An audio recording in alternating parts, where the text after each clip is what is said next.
नमस्कार। आप सबका मैं एनडीएस कैंपस पर इस वीडियो लेक्चर में स्वागत करता हूं। डियर स्टूडेंट एंड व्यूअर्स, जैसे कि आज अपन जिस टॉपिक पर डिस्कस करने वाले हैं वो है हमारा भारत का भूगोल। यस, फर्स्ट ऑफ ऑल, जो बच्चे न्यू हैं, जो व्यूअर्स नए हैं, आप सब इस एनडीएस कैंपस चैनल को आप लोग सब्सक्राइब करें, लाइक करें, शेयर करें।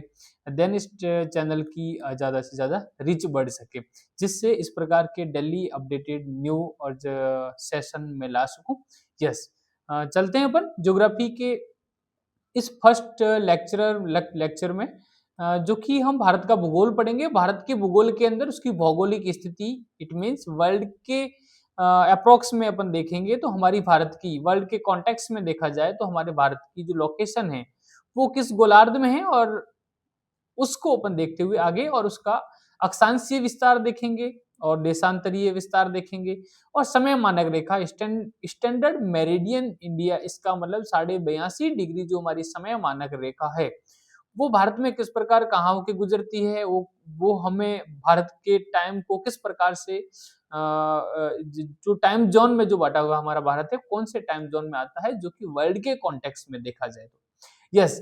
और भारत का सामरिक और भौगोलिक महत्व इन द सेंस, जैसे ज्योग्राफिकल इसका इंपॉर्टेंस किस प्रकार के हैं, स्ट्रेटेजिक बेस से देखें तो भी भारत का महत्व किस प्रकार से है।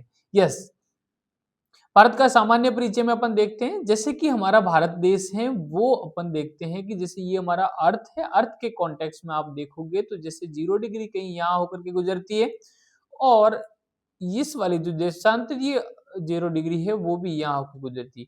तो हमारा भारत जैसे कि ये नॉर्थ है तो इसका मतलब ये अपने आप में नॉर्दर्न हेमिस्फीयर का है, या फिर अपने आप में ये है उत्तरी गोलार्ध। तो ये उत्तरी गोलार्ध में ये पूरा अपने आप में उत्तरी उत्तरी गोलार्ध को, या और देन इसके बाद में ये देखा जाएगा तो ये हमारा है दक्षिणी गोलार्ध, जो कि है दक्षिणी गोलार्ध। पर इस वाले रीजन को अपन देखेंगे तो ये है पूर्व में, तो इसलिए इसको अपन कहते हैं पूर्वी गोलार्ध में। तो हमारा भारत कहाँ आता है? उत्तरी पूर्वी गोलार्ध में। उत्तरी पूर्वी अ, उत्तरी पूर्वी गोलार्ध में हमारी भारत की स्थिति रहती है। यस, आगे देखते हैं अपन किस प्रकार के इसका अक्षांशीय देशांतरीय विस्तार। सामान्य परिचय में अपन देखें तो भारतीय सभ्यता और संस्कृति का विकास सिंधु घाटी सभ्यता से जाना जाता है। जितना हमारा भारतीय संस्कृति पुरानी है, जितनी सिंधु घाटी सभ्यता पुरानी है, उतनी ही हमारी जो भारत की सभ्यता है, भारतीय सभ्यता है, इट मीन जैसे ये भी आर्यों से अपने आप में कनेक्टेड है कि आर्य लोग यहाँ से आए, और ये सभ्यताएं सिंधु घाटी सभ्यता भी आर्यों से जुड़ी हुई है। और भारत की हमारी संस्कृति प्राचीन से प्राचीन देखी जाए, संस्कृति भी देखी जाए तो आर्यों से ही है। अपन उष्ण कटिबंधीय जौन प्रवास प्रवास कटिबंध का सिद्धांत टेलर का देखते हैं तो भी अपन देखते हैं कि जैसे मध्य एशिया से ही ये सब लोग भारत के अंदर भी देखें, पूरे विश्व में देखें तो यहाँ से मध्य एशिया में मानव की उत्पत्ति होती है, देन उसके बाद पूरे विश्व में मानव जाता है। तो हमारी भारतीय संस्कृति के बारे में अपन देखें तो जैसे कि जो अपना विशाल साम्राज्य, प्राचीन भारत की संस्कृति को देखो, साम्राज्य देखो, जिसमें बड़े बड़े हमारा व्यापार देखो, जैसे कि सिल्क रूट देखा जाए तो ये इसी रास्ते होकर जाता था। संस्कृति का विकास पूरे विश्व में सबसे प्राचीन से प्राचीन संस्कृति देखी जाती है तो वो भारत है, और भारत में भी संस्कृत भाषा को देखा जाए तो विश्व की प्राचीन एक वैज्ञानिक तरीके से देखा जाए, साइंटिफिक लॉजिक तरीके से भी लॉजिकल वे से भी देखा जाए तो हमारी भारत की जो संस्कृति है वो अपने आप में इम्पोर्टेंस रोल है, उसका एक महत्वपूर्ण रोल है।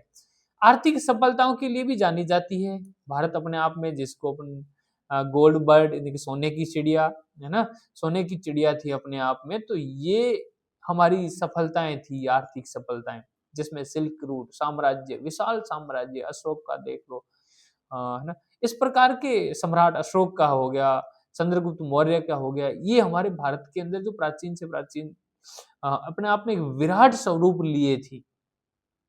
इसका नाम आर्यवर्त उत्तर भारत में बसने वाले आर्यों के नाम पर पड़ा। जैसे अपन ने बताया, जैसे आर्य लोग हैं, यही सिंधु घाटी से लेकर के उनका प्रवास आगे की ओर बढ़ा, तो ये आर्य ही आकर के यहाँ बसते हैं। इन आर्यों के शक्तिशाली राजा भरत हुए। रघुवंश में देखा जाए तो ये राजा भरत का नाम आता है। उन भरत भरत के नाम पर ये भारतवर्ष कहलाया। वैदिक आर्यों के निवास स्थान को सिंधु घाटी में था। जैसे वैदिक आर्यों का निवास स्थान था वो सिंधु नदी घाटी में था। ईरानियों ने इस नदी को हिंदू नदी कहा। ईरान, यस, जैसे कि अपन मेसोपोटामिया की सभ्यताओं को देखते हैं, तो जैसे ये ईरान इराक वाले क्षेत्र में है, तो ये ईरान के लोगों ने इसको सिंधु को हिंदू कहा है, इसलिए इसका नाम पड़ा हिंदुस्तान, है ना। और देन अपन देखते हैं तो यूनानियों ने इसी नदी को इंडस नदी कहा है, इसलिए हमारा यहाँ से नाम पड़ गया इंडिया। तो हमें क्या क्या इसमें ध्यान रखना है, जैसे ईरानी लोग, ईरान के ईरानियों ने हमें हिंदू नदी, जिससे हमारा हिंदुस्तान नाम रहा, और यूनानियों ने हमें जैसे कि इंडस कहा है, तो जैसे कि ये वाला क्षेत्र अपना ये क्षेत्र कहलाता है। यस, नेक्स्ट वन अपन देखते हैं, जैसे कि हमारी भारत की लोकेशन, वही अपन ने देखा, जैसे कि हमारा भारत है वो है उत्तरी पूर्वी उत्तरी पूर्वी गोलार्ध में। यस, ये हमारी लोकेशन है। जैसे अपन 0 डिग्री को यहाँ होके देखेंगे तो ये जैसे कि हमारी भारत की लोकेशन आती है, तो इस क्षेत्र में हमारा भारत है। एशिया का अपने आप में महत्वपूर्ण रोल है। हमारी भौगोलिक स्थिति भी अपने आप में महत्वपूर्ण है। आपको पता होगा भारत को अपने आप में उप महाद्वीप कहा जाता है। क्यों कहा जाता है उप महाद्वीप? जैसे कि अपने आप में विश्व की तमाम प्रकार की यहाँ पर कल्चर, संस्कृति, जलवायु, संपूर्ण इसका क्षेत्र अपने आप में इतना लार्ज है, और दूसरी अपने क्षेत्र की लोकेशन अपने आप में इतनी लार्ज है। स्ट्रैटेजिक सामरिक वे से देखा जाए, संपूर्ण देश से इसकी कनेक्टिविटी जल मार्ग से लेकर के, पहले प्राचीन भारत में देखो तो स्थल मार्ग के लेकर के, यहाँ से जैसे सिल्क रूट उत्थान होता था, जैसे ये सिल्क रूट होता था, पूरे यूरोप तक कनेक्टिविटी थी इसकी। इसलिए अपने आप में ये भारत की लोकेशन थी, इम्पोर्टेंट थी, सोने की चिड़िया थी, क्योंकि ये आर्थिक रूप से अपने आप में सक्षम देश था, है ना। इसलिए अपने आप में सोने की चिड़िया थी। भौगोलिक विस्तार देखें तो ये भारत है जो कि पूर्वी गोलार्ध में, ईस्टर्न हेमिस्फीयर, उत्तरी गोलार्ध दोनों में ये स्थित है, जैसे कि अपन ने पहले देखा। या भारत जैसे कि लगभग 2/3 भाग हैं उष्णकटिबंधीय, इट मींस ट्रॉपिड जोन में, और शेष भाग उपोष्णकटिबंधीय में आता है। अ, जैसे कि ये सब ट्रॉपिड जोन में आता है। क्यों आता है? क्योंकि जैसे कि हम भारत में अपन देखेंगे तो जैसे कि 23.5 डिग्री हमारी जो कर्क रेखा है वो भारत के बिल्कुल मध्य होकर के गुजरती है, जो कि अपने आप में 8 राज्यों से होकर के गुजरती है। 23 डिग्री जैसे इसके अपन दक्षिण में देखेंगे तो ये अपने आप में उष्णकटिबंधीय है, उष्णकटिबंधीय क्षेत्र आता है, और अपन उत्तर में देखते हैं तो ये अपने आप में उपोष्ण है, उपोष्ण या शीतोष्ण कटिबंधीय है, उपोष्ण या शीतोष्ण कटिबंधीय में क्या ये वर्ल्ड की सबसे बेस्ट जिसको कहे तो जलवायु होती है, और इस जलवायु में पूरे विश्व भर की जनसंख्या को देखें आप, पूरे विश्व की जनसंख्या देखोगे तो इस जलवायु में सर्वाधिक जलवायु विश्व की, जैसे ये वर्ल्ड के कॉन्टेक्स्ट में देखोगे तो जैसे कि 23.5 डिग्री लगभग लगभग यहाँ हो गए, जो हमारे भारत के बिल्कुल बीच में होकर गुजरती है। और देन ये 0 डिग्री अक्षांश है, तो यहाँ हो गया 0 डिग्री अक्षांश। अब इस वाला क्षेत्र है ये अपने आप में उपोष्ण कटिबंधीय है, पर इसके उत्तर में देखोगे तो ये है अपने आप में उपोष्ण कटिबंध में आता है। तो इस उपोष्ण कटिबंध की आप देखोगे तो पूरे विश्व की सर्वाधिक जनसंख्या, चाइना, भारत, ये वाला देखा जाए तो ये जनसंख्या वाला ये जोन है जहां पर सर्वाधिक विश्व की जनसंख्या निवास करती है, इस जोन में आप देख जाओगे। यस, अक्षांशीय विस्तार के कारण जलवायु, वनस्पति, कृषि में विविधता पाई जाती है। यस, नो डाउट भारत अपने आप में एक विविधताओं को लेकर के है, सर्वाधिक विविधता है, जिसमें अपनी जलवायु को लेकर, वनस्पति को लेकर भी, और कृषि को लेकर भी। कारण कारण जैसे कि कटिबंधीय जो अधिक ताप को सहन करने वाली जितनी सारी कृषि है वो होती है, वहां की वनस्पति उष्ण प्रकार की हो सकती है, उष्ण जलवायु के प्रकार की हो सकती है। पर उपोष्णों में देखोगे या आर्द्र देखोगे। दूसरी ओर भारत में जैसे कि अपन देखें तो उत्तरी भारत में जैसे हाई अल्टीट्यूड यानी हाइट, जो ज्यादा ऊंचाई वाले क्षेत्र है वहां पर तापमान कम रहता है, तो वहां पर अपन देखेंगे तो जैसे कि हमारे यहाँ पर लद्दाख वाला क्षेत्र है तो वो, और जम्मू कश्मीर के आसपास वाला क्षेत्र अपन देखेंगे तो यहाँ पर तापमान कम रहता है। तापमान कम रहता है और तापमान कम होने के कारण यहाँ की वनस्पति अपन देखेंगे तो बहुत सारी वैराय है, यहाँ विविधताएं ज्यादा है। कारण तापमान, दूसरा इसका क्षेत्र, दूसरा इसका एक्सटेंशन, इसका मतलब क्षेत्र लार्ज स्केल लिए हुई है अपने आप में। यस, भारत की स्थिति अपन देखेंगे किस प्रकार से भारत की स्थिति है। तो जैसे भारत पूर्णतः उत्तरी गोलार्ध में स्थित है, ये पूर्वी गोलार्ध में, इसकी उत्तरी पूर्वी गोलार्ध इसकी लोकेशन है। अक्षांश 8 डिग्री 4 मिनट नॉर्थ से लेकर के, ये अपने आप में मुख्य भूमि की है। ध्यान दें आप कि मुख्य भूमि। यस, नेक्स्ट जैसे कि 8 डिग्री 4 मिनट नॉर्थ से लेकर के 37 डिग्री 6 मिनट उत्तरी अक्षांश के बीच हमारा भारत है, जैसे कि उत्तर से दक्षिण तक इसका विस्तार है। कहाँ से लेकर के 8 डिग्री 4 मिनट से लेकर के 37 डिग्री 6 मिनट तक, इसके बीच में हमारा भारत का है, जो कि अपने आप में 3214 किलोमीटर यानी कि 3214 किलोमीटर तक का है। और दूसरा अपन देखें तो जैसे कि हमारा देशांतरीय विस्तार है 68 डिग्री 7 मिनट से लेकर के 97 डिग्री 25, जो कि अपने आप में ईस्ट यानी कि पूर्वी देशांतर है। ये यहाँ पर देखो 68 डिग्री से 7 मिनट से लेकर के लगभग 97 डिग्री यहाँ तक, 97 डिग्री 25 मिनट जो कि पूर्वी देशांतर है, पूर्वी देशांतर में। और देन यहाँ आप देखो जैसे कि इसकी, ये भारत की लंबाई है तो ये हमारी चौड़ाई देखो आप 2933 किलोमीटर 2000, यस 933 किलोमीटर ये हमारी यहाँ पर है। जैसे कि 82.5 डिग्री कहीं यहाँ होकर के गुजरती है, अपन यहाँ देख सकते हो ये हमारे 82.5 डिग्री की लोकेशन है। और ये हमारा मुख्य भूमि की जैसे अक्षांशीय देशांतरीय विस्तार देखा जाता है। हाँ, अक्षांशीय विस्तार में अपन देखते हैं तो जैसे मुख्य भूमि का अक्षांशीय विस्तार है कन्याकुमारी से लेकर के 37 डिग्री 6 मिनट उत्तरी अक्षांश में, जो कि इंदिरा कॉल, जो अपने आप में इंदिरा कॉल कहाँ पर है, जेके जम्मू कश्मीर में।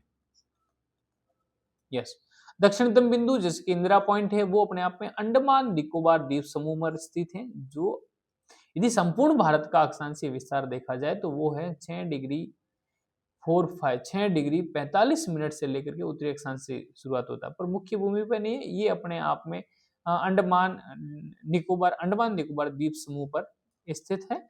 ये उस लोकेशन पर है जिसको अपन इंदिरा पॉइंट कहा जाता है। यस, उत्तरी बिंदु जम्मू कश्मीर में उत्तरतम, जो लगभग 37 डिग्री 6 मिनट उत्तरी अक्षांश पर स्थित है। कुल अक्षांशीय विस्तार लगभग देखा जाए, ये हमारा अक्षांशीय विस्तार है वो लगभग 30 डिग्री का है, अर्थात दक्षिण से उत्तर तक लगभग 3214 किलोमीटर। मुख्य भूमि के दक्षिणी पूर्वी में बंगाल की खाड़ी है, जैसे हमारी मुख्य भूमि है। इसमें अपन देखते हैं जैसे कि ये तो ये जैसे कि बे ऑफ बंगाल है, बे ऑफ बंगाल है, और यहाँ पर आपका है अरब सागर। यस, अंडमान निकोबार द्वीप समूह यहीं पर स्थित है, इसी क्षेत्र में अंडमान निकोबार द्वीप समूह स्थित है। मुख्य भूमि के दक्षिण पश्चिम में हमारा अरब सागर है, इसी में लक्षद्वीप समूह स्थित है। ये यहाँ पर अपन देखोगे तो अरब सागर है, और अरब सागर के साथ यहाँ पर आपका लक्षद्वीप है। भारत का सबसे दक्षिणी भाग जिसे इंदिरा पॉइंट कहा जाता है वो अंडमान निकोबार द्वीप समूह, जिसे ग्रेट निकोबार द्वीप समूह पर स्थित है। 2004 सुनामी के दौरान ये समुद्री जल में डूब गया, ये भाग है जो कि 2004 में समुद्री सुनामी, और सुनामी के दौरान ये वाला क्षेत्र है जो कि अपने आप में समुद्र में डूब गया था। Yes, I hope this is आपके लिए ये टॉपिक और भी हाँ क्लियर होगा। जैसे कि अपन इस क्षेत्र में भी देख सकते हैं, ये वाला क्षेत्र यहाँ से यहाँ तक, और यहाँ 97, ये 68 अक्षांश, इस प्रकार से अपन देखते हैं। जैसे कि ये ट्रॉपिक ऑफ कैंसर वाला सीन, जैसे कि यस 23.5 डिग्री है, जो कि लगभग हमारे भारत में इस क्षेत्र से करके होकर के गुजरती है, वो अपन देखते हैं। ये 23.5 डिग्री है। Yes, 23.5 degree. यस, नेक्स्ट देखते हैं अपन देशांतरी विस्तार किस प्रकार से है। लॉन्गिट्यूडिनल एक्सटेंस से, जो कि हमारा भारत का देशांतरीय विस्तार में आता है, वो 68 डिग्री 7 मिनट पूर्वी देशांतर से लेकर के जो 97 डिग्री 25 मिनट पूर्वी देशांतर तक फैला हुआ है। जो पश्चिम में बिंदु है, जो गुजरात राज्य में गोहर मोती जिसको अपन कहते हैं, ये कच्छ में स्थित है। यहाँ पर पूर्वी देशांतर में आप देखोगे तो पूर्वी देशांतर अरुणाचल प्रदेश के किबुथु क्षेत्र मीन, जैसे कि हमने इंदिरा कोल पॉइंट देखा, इंदिरा कोल पॉइंट जम्मू कश्मीर में, और यहाँ अपन देखेंगे तो दक्षिणतम या तो कन्याकुमारी है, यहाँ पर बिल्कुल दक्षिणतम 6 डिग्री पर अपन देखते हैं तो वो है 4-5 पर देखते हैं तो अपन, जैसे कि ये है हमारा Indira Indira point, Indira point, yes. पर यहाँ अपन देखेंगे जैसे कि हमारा गुजरात का है गुहर मोती, और यहाँ अपन देखिए अरुणाचल प्रदेश में जिसको अपन कहते हैं किबिथु, किबिथु क्षेत्र, यस। जो कि ये अपना जिसको अपन कहते हैं पूर्वी क्षेत्र यानी पूर्वी गांव या पूर्वी पूर्वोत्तम बिंदु, ये उत्तरतम बिंदु है, ये आपका पश्चिमतम और ये आपका दक्षिणतम, यस। और इसकी कुल जैसे कि अपन देखेंगे लगभग लगभग हमारा जो 29 डिग्री 18 मिनट तक जो कि देशांतरी विस्तार है, इसमें अपन देखते हैं तो पूर्व से पश्चिम तक लगभग 2933 किलोमीटर क्षेत्र तक ये फैला हुआ है, ये इसकी चौड़ाई, यस। मानक मध्याह्न रेखा जिसको स्टैंडर्ड मेरिडियन ऑफ इंडिया कहा जाता है, भारत का मानक मध्याह्न रेखा समय निर्धारण हेतु जो कि 82.5 डिग्री पूर्वी दिशा में है, वो अपन कहीं यहाँ होकर के गुजरती है ये लाइन। उत्तर प्रदेश के मिर्जापुर शहर से होकर ये गुजरता है। इसके अनुसार भारत का ग्रीनविच मीन टाइम है, इससे 5 घंटे 30 मिनट, इसका मतलब लगभग 5.5 घंटे आगे है। हमारा ग्रीनविच है वो लगभग यहाँ होकर के गुजरता है, और ग्रीनविच से हमारा जो 0 डिग्री से हमारा भारत का जो टाइम जोन है वो 5.5 घंटे आगे है, इसका मतलब यस। कर्क रेखा भारत में देखा जाए तो ये कर्क रेखा 23.5 डिग्री है, ये लगभग लगभग भारत को मध्य से 2 भागों में बांटती है। अपन देखेंगे जैसे कि ये 8 राज्यों से होकर गुजरती है, यस। 23.5 डिग्री उत्तर में जो लगभग 2 भागों में विभाजित करती है, 8 राज्यों में जैसे कि गुजरात, राजस्थान, मध्य प्रदेश, छत्तीसगढ़, झारखंड, पश्चिम बंगाल, त्रिपुरा, मिजोरम से होकर गुजरती है, यस। ये हमारे लगभग भारत को, इससे इसकी जलवायु में अपन देखेंगे तो ये इसके कर्क रेखा के जो से कि दक्षिण में देखा जाए तो ये अपने आप में उष्णकटिबंधीय क्षेत्र में आता है, उष्णकटिबंधीय,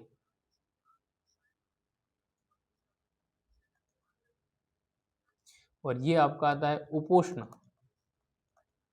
उपोष्ण कटिबंधीय, कटिबंधीय क्षेत्र जिसको अपन उपोष्ण या शीतोष्ण कहते हैं, यस। यहाँ पर अपन दक्षिण में देखेंगे तो यहाँ जैसे कि विंटर सीजन है, शीत ऋतु जिसको अपन कहते हैं, वो शीत का तापमान या शीत ऋतु लगभग बिल्कुल साउथ में देखोगे तो बिल्कुल आपको शीत ऋतु का एक्सपीरियंस नहीं मिलेगा देखने को। यहाँ पर सिर्फ 2 ही ऋतु अपन देखने को मिलती है। ठंड कारण यहाँ सूर्य की किरणें इस क्षेत्र में सीधी पड़ती है, तापमान अधिक मिलता है इस क्षेत्र को, इसलिए यहाँ विंटर सीजन का। पर यहाँ भारत में तीनों ऋतुएं देखने को मिलती हैं, जैसे कि आपका ग्रीष्म काल है, फिर ग्रीष्म के बाद में आपको वर्षा ऋतु देखने को मिलेगी, वर्षा ऋतु के बाद में आपको देखने को मिलेगी शीत ऋतु, शरद या शीत। ये तीनों ऋतुएं यहाँ पर देखने को मिलती है, कारण यहाँ सूर्य की किरणें सीधी पड़ती है। Yes, I hope it is clear आप। या भारत की सामरिक और भौगोलिक महत्व क्या है, strategic and geographical importance of India, इसको अपन देखते हैं। जैसे कि भारत की भौगोलिक और राजनीतिक आर्थिक दृष्टि से अत्यंत स्ट्रेटेजिक मानी जाती है, इसका मतलब अपने आप में अत्यंत महत्वपूर्ण है। कारण क्या है कि भारत की लोकेशन, भारत विश्व में एक ऐसी जगह पर स्थित है, इस कारण से ये सेंटर पॉइंट में है, एशिया के मध्य में स्थित थी। Position of Asia, centre position of Asia, Asia के सेंटर में स्थित होना। भारत एशिया के दक्षिणी भाग में स्थित है, इसका स्थान पूर्वी एशिया और पश्चिमी एशिया के बीच में सेतु है, ये ब्रिज का कार्य करता है, समान है, इसलिए भारत में पूर्व और पश्चिम के बीच की कड़ी कहा जाता है, ये पूर्व और पश्चिम के बीच की कड़ी कहा जाता है। टोटल जैसे कि हमारा यातायात देखा जाए, यातायात देखा जाए तो ये भारत के दक्षिणी भाग में आप देखोगे तो पूरा प्रॉपर अपने आप में ये व्यस्त व्यस्त वाला रीजन है, यानी कि बिजी वाला क्षेत्र है, क्योंकि पूरे पश्चिमी भारत के पश्चिम वाले देशों की भी देखो, यहाँ पर पूर्वी वाले देशों के बीच में, तो बीच में हमारा जो है ये भारत वाली लोकेशन आती है, यहाँ पर आप देखोगे तो ये हिंद महासागर, ये रूट भी अपने आप में इम्पोर्टेंट है। भारत की स्थिति व्यापार, सांस्कृतिक संपर्क, समुद्री मार्गों के नियंत्रण हेतु बहुत ही महत्वपूर्ण है। इसलिए ये जैसे कि ओशियन रूट जितने भी हैं वो अपने आप में महत्वपूर्ण है। हिंद महासागर पर नियंत्रण, जैसे कि हमारा कंट्रोल ओवर इंडियन ओशियन, ये किस प्रकार, जैसे भारत का दक्षिणी भाग त्रिकोणीय प्रायद्वीप है, ये प्रायद्वीप है, किसे कहते हैं प्रायद्वीप? प्रायद्वीप जैसे कि वह स्थल भाग जो अपने तीनों ओर से जल से घिरा हुआ, कितनी सर? 3 डायरेक्शन, एक डायरेक्शन, दो, यानी कि तीन, वो तीनों ओर से जल से घिरा हुआ, उसे अपन प्रायद्वीप कहते हैं। तो ये त्रिकोणीय प्रायद्वीप के रूप में हिंद महासागर में फैला है। इसी कारण हिंद महासागर का नाम भी इंडियन ओशियन पर पड़ा। इससे बड़ी क्या बात हो सकती है? हमारे इंडिया के नाम पर ही इंडियन ओशियन रखा गया। इज इंपॉर्टेंट, हम सबके लिए बड़ी गौरव की बात है। भारत की यह स्थिति उससे समुद्री व्यापार, नौसैनिक सुरक्षा और सामरिक प्रभाव प्रदान करती है। जैसे समुद्रिक में व्यापार है या नौसैनिक सुरक्षा को लेकर है, सामरिक प्रभाव को देकर के लेकर जाए, तो ये अपने आप में इफेक्टिव है, प्रभाव है। दूसरा अपन देखते हैं तो अंतरराष्ट्रीय व्यापार मार्गों पर स्थिति, location of major trade route, internationally trade route हैं वो सब भारत के होकर के गुजरते हैं। यस, भारत की स्थिति पूर्वी एशिया, पश्चिमी एशिया, अफ्रीका, यूरोप के समुद्री मार्गों के केंद्र में है, या हमारा भारत देश है वो इन सब के समुद्री मार्गों के केंद्र में स्थित होने के कारण इसका महत्व और भी बढ़ जाता है। अरब सागर और बंगाल की खाड़ी के माध्यम से भारत एशिया के लगभग सभी देशों से जुड़ा हुआ है। अरब सागर और बंगाल की खाड़ी के माध्यम से लगभग सभी देशों में जुड़ा हुआ है। इससे भारत का वैश्विक व्यापार, सामरिक गतिविधियों का महत्वपूर्ण केंद्र है। इसका मतलब हमारा जैसे कि वर्ल्ड ट्रेड है और सामरिक स्ट्रेटेजिक एक्टिविटी है, इनमें हमारा एक इम्पोर्टेंट, एक महत्वपूर्ण है। ये महत्वपूर्ण कहने का मतलब ये अपना आप इम्पोर्टेंस लिए हुए हैं, मैन टू इम्पोर्टेंट सेंटर है। वैश्विक व्यापार में देखोगे तो सारे समुद्र के रूट हैं वो भारत के होकर ही गुजरते हैं। जो भारत का जो प्रायद्वीपीय वाला हिस्सा है वहां पर अपन देखेंगे तो ज्यादातर हमारे पास पोर्ट है, बंदरगाह है, वहां पर सामान को लोड अनलोड करना, वहां पर उनको रेस्ट करने के लिए टाइम देना, उनका डीजल फ्यूल करना, फ्यूल को लेकर भी बहुत सारे जितने भी हैं वो अपने आप में ये एक इम्पोर्टेंट रूट है। ये लोकेशन भी अपने आप में इम्पोर्टेंट है। क्या भूमि मार्गों का मिलन बिंदु है, जंक्शन ऑफ लैंड रूट है। प्राचीन काल में भारत भूमि मार्ग, यानी कि जैसे कि सिल्क रूट अपन ने पहले देखा, ये सिल्क रूट है, चीन, मध्य एशिया और यूरोप से जुड़े रहते थे। कितनी बड़ी इंपॉर्टेंट बात है कि इसलिए भारत अपने आप में सिल्क रूट है, क्योंकि भारत ने जो ट्रेड करना है, यानी कि जो व्यापार करना है, भारत का व्यापार प्राचीन समय से ही इस सिल्क रूट के माध्यम से पूरे, जैसे कि यूरोप, और उस टाइम का यूरोप, जब तक जैसे कि अमेरिका का तो कहीं नामो निशान ही नहीं था, तो यूरोप और अफ्रीका, जैसे देखा जाए तो यूरोप से सबसे ज्यादा हमारा सिल्क रूट, इसलिए इसका नाम पड़ा है सिल्क रूट। यहाँ एक व्यापारिक कंडीशन थी, सबसे ज्यादा यहाँ से व्यापार होता था भारत से डायरेक्टली उनके साथ। या नेक्स्ट देखते हैं, इन मार्गों के कारण संस्कृति का आदान प्रदान, धर्मों का प्रचार, व्यापार का संबंध विकसित हुआ। ये अपने आप में इंपॉर्टेंट रोल प्ले करता है। हमें इन चीजों को और थोड़ा गहनता से देखना चाहिए, ध्यान रखना चाहिए सारी चीजें। सामरिक दृष्टि, स्ट्रेटेजिक डिफेंस इंपोर्टेंस देखा जाए, जैसे कि हमारे भारत के चारों ओर देशों सीमा, भारत की सीमाएं पाकिस्तान के साथ, यस, ये रिलीजियस बेस पर हमारे भारत से अलग हुआ है। चाइना है, नेपाल है, भूटान है, बांग्लादेश है, म्यांमार है, जैसे देशों से लगती है, इसलिए भारत की भौगोलिक स्थिति उसे दक्षिणी एशिया का एक रक्षा स्थिरता केंद्र बनाती है। हिमालय पर्वत उसकी प्राकृतिक सुरक्षा दीवार के रूप में कार्य करता है। यस, सांस्कृतिक और आर्थिक सेतु, cultural and economic link, Bharat का स्थान पूर्व और पश्चिमी सभ्यताओं के बीच में एक सांस्कृतिक संगम है। या जैसे पूर्वी देशों में देखा जाए और बिल्कुल ही पश्चिमी संस्कृति के बीच में देखा जाए तो ये संस्कृति का संगम है। अब जैसे कि अपन को ज्यादातर देखने को मिलेगा भारत के अंदर, भारत की संस्कृति विश्व में लगभग लगभग सभी देशों तक पहुंच गई है, वहां पर फॉलो करने वाले लोग हैं। यहाँ जैसे कि बौद्ध धर्म है, योग है, आयुर्वेद है जैसी भारतीय विचारधाराओं को विश्व भर में पहुंची है। योग 21 जून को हम सेलिब्रेट करते हैं। आप पूरे 21 जून की पूरे वर्ल्ड मीडिया पर आप देखोगे तो योग दिवस, yoga day, yoga day, yoga day. Ayurveda को देखा जाए तो जैसे कि सबसे ज्यादा आयुर्वेद को भी यहाँ से बढ़ावा मिलता है। बौद्ध धर्म को देखा जाए तो जैसे बौद्ध के आज कितने बड़े देश बन चुके हैं, वो बौद्ध कहीं न कहीं उसकी उद्गम या उत्पत्ति हुई वो भारत में हुई और भारत में होने के बाद पूरे विश्व में फैल गया। जैसे तिब्बत वाला क्षेत्र, चाइना वाला क्षेत्र अपन देखें, इधर से जापान वाला आप क्षेत्र देखोगे तो ये बड़े-बड़े अपने आप में बौद्ध के केंद्र बन चुके हैं। यस, पर पश्चिम में देखोगे तो जहाँ पर जैसे कि पाकिस्तान, बांग्लादेश, अफ़गानिस्तान इन क्षेत्रों में बौद्ध कम ज़रूर हुए हैं, उधर बहुत सारे क्षेत्रों में पूर्वी भागों में बौद्ध अपने आप में बड़ा प्रचार लिए हुआ है। अंतर्राष्ट्रीय संगठन का प्रभाव किस प्रकार से है? ग्लोबल रोल में अपन देखेंगे अंतर्राष्ट्रीय संगठन में भारत का हिस्सेदारी क्या है? सार्क में जैसे कि सामरिक स्थिति के कारण सार्क है, South Asian Association for Regional Cooperation, Bharat की अहम भूमिका है। बिम्स्टेक है, the Bay of Bengal Initiative for Multi Sectoral Technical and Economic Corporation, ये अपने आप में टेक्निकल को लेकर के, इकोनॉमिक मल्टी सेक्टरल को लेकर, न्यू इनिशिएटिव को लेकर के, ये अपने आप में बिम्स्टेक है, इसमें भी भारत का इंपोर्टेंस है। ब्रिक्स को देखें, association for Brazil, Russia, India, China, south Africa, Egypt, Ethiopia, Indonesia, Iran and the United Arab अमीरात जैसे संगठनों में प्रमुख भूमिका निभाता है। भारत की स्थिति हिंद महासागर के क्षेत्र में सुरक्षा, व्यापार, संचार और नियंत्रण के लिए एक अत्यधिक योगदान है। यस, ये अपने आप में भारत को ये सारे बिंदु में अपन देखा जाए तो भारत अपने आप में एक महत्वपूर्ण रोल सब जगह प्ले करता है। यस, तो थैंक यू। इस सेशन में आप सबको इस सेशन को लास्ट तक वीडियो देखने के लिए धन्यवाद।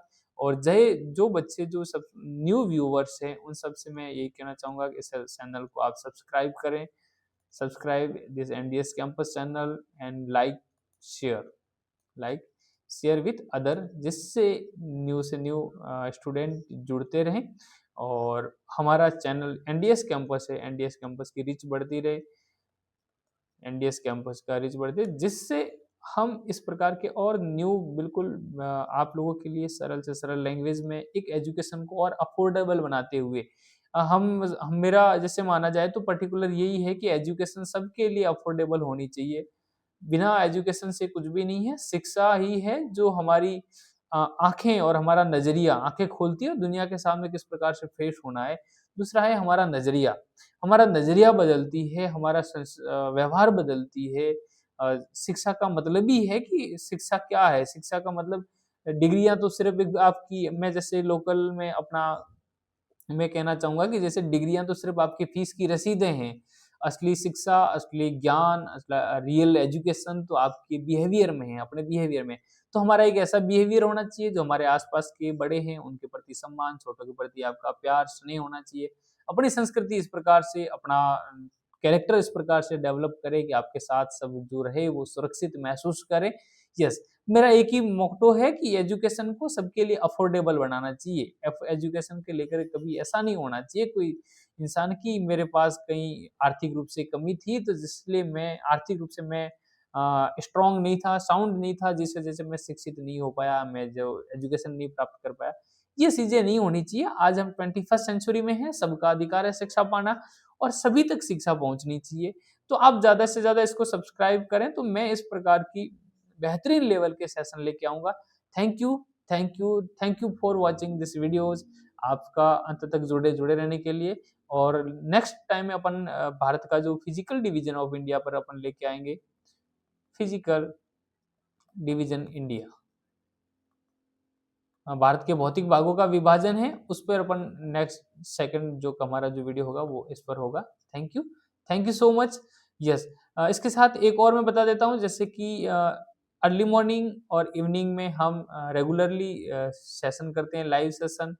उसमें जैसे 7 बजे से लेकर के 8 बजे मॉर्निंग में सेशन है जो कि हमारा डेली करंट न्यूज एनालिसिस पर है, और इवनिंग में हम ज्योग्राफी को लेकर के इस प्रकार का सेशन करते हैं, वो भी अपना आप में 7 बजे से लेकर के 8 बजे तक है। तो आप सब जुड़े लाइव में, और उस दौरान आप बेहतरीन और भी हाईएस्ट अपने नॉलेज को एनहांस करें। Thank you so much, thank you.